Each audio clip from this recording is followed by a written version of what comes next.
Chief Meteorologist Bobby Duskin's joining us now. And Bobby, tracking the tropics because of that mess right there behind you. Rafael going over Cuba. You know, Cat 3 major hurricane, so it got stronger today than what they were even forecasting.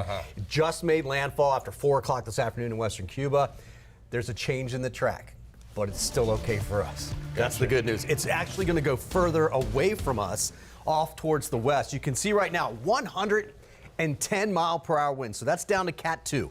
111 starts Cat 3 and higher, right? And that's a major hurricane. But you can see where it made landfall right in here about 4:15 this afternoon. It's weakened a little bit. There's some mountains there. It's over land, but it won't last long. It'll get back out and should stay generally a Cat 2. I've got the bigger picture here. You can see some showers over the Florida Straits and the Keys. This flow around the outside of it has given us some rain, just a little bit. A few passing showers because it's so warm and humid, to be honest with you, out there, right? But here's the latest track from the Hurricane Center. Look at this turn.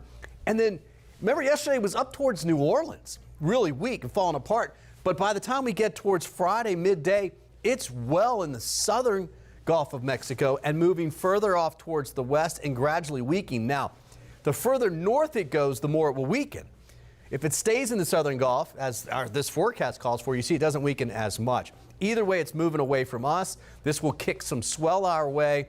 But that's about it. That's all we're really going to have to deal with it. Now, forecast models, you see them making that west turn, and then look at that.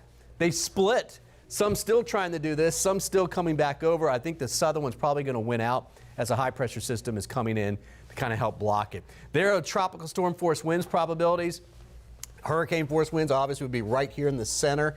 But you see that's nowhere near where we are. All right, so we're looking pretty good.